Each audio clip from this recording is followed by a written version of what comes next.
మిత్రులారా, ఈ ప్రభుత్వము 31 జనవరి మార్చి 13వ తేదీ ఒక వెబ్ నోట్ రిలీజ్ చేసింది. ఫేర్ అండ్ ట్రాన్స్పరెంట్ ఇవాల్యుయేషన్ అని చెప్పి నవ్వుకుంటున్నారు. ఫేర్ అండ్ ట్రాన్స్పరెంట్ ఇవాల్యుయేషన్ అంటే ఎందుకంటే స్వయంగా Telangana Congress party official handle మీద పరీక్షా ఫలితాలు ఫిబ్రవరిలో వస్తాయని చెప్పేసి నవంబర్లో వాళ్ళు ఒక పోస్ట్ పెట్టింది. నేను అడుగుతున్న కాంగ్రెస్ పార్టీ వాళ్ళని, మేము అడుగుతున్నాం బీఆర్ఎస్ పార్టీ పక్షాన ఈ రాష్ట్ర ప్రభుత్వాన్ని, టీజీపీఎస్సీకి అసలు కాంగ్రెస్ పార్టీకి ఏం సంబంధం? టీజీపీఎస్సీ పరీక్షలు ఎప్పుడు జరుగుతాయి, ఎప్పుడు ఫలితాలు వస్తాయని మీరు ఎక్కడ చెప్పగలుగుతున్నారు? అసలు TGPSC is a constitutional body. మరి అలాంటప్పుడు దానికి సంబంధించిన ఇన్ఫర్మేషన్ కాంగ్రెస్ పార్టీ హ్యాండిల్స్లోకి ఎట్లొస్తున్నది? వీళ్ళు ఇన్ఫర్మేషన్ రిలీజ్ చేసింది ఏమని?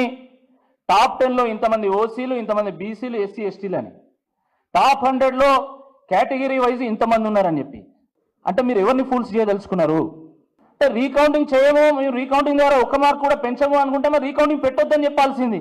అంటే మీరు ముందే వీళ్ళకి ఇన్ని మార్కులు వేయాలి, వీళ్ళకి ఇన్ని మార్కులు వేయాలి, వీళ్ళకి ర్యాంక్ రావాలి, వీళ్ళకి ర్యాంక్ రావద్దు అని చెప్పి మీరు ఫిక్స్ అయింది కాబట్టే, మ్యాచ్ ఫిక్సింగ్ జరిగింది కాబట్టే ఈరోజు రీకౌంటింగ్లో ఒక్కరు కూడా మార్కు పెరగలే.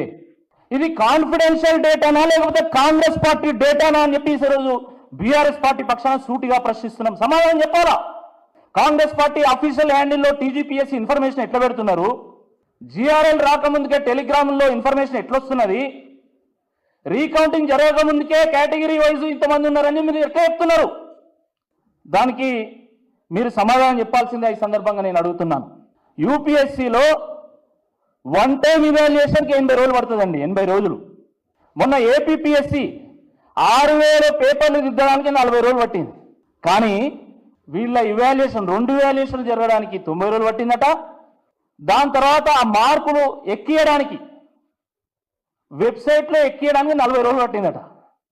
అంటే కౌంటింగ్ తొందర చేసిండ్రు, ఇవాల్యుయేషన్ తొందర చేసిండ్రు, మార్కులు లేటుగా ఎక్కిస్తే ఎక్కించింది కానీ పక్కన ఉన్న వాళ్ళకి ఇన్ని మార్కులు ఇట్లా ఎక్కించింది. నాకు అది అర్థమవుతలేదు.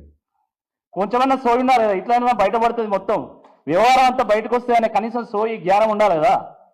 మార్కులు ఎక్కేయడానికి 40 రోజులు, ఒక్కొక్కరికి ఇన్ని మార్కులను ఇవాల్యుయేట్ చేయడానికి 90 రోజులు. ఏం జరిగింది? దీనికి టీజీపీఎస్సీ సమాధానం చెప్పాల్సిందే ఈ సందర్భంగా నేను కోరుతా ఉన్నాను.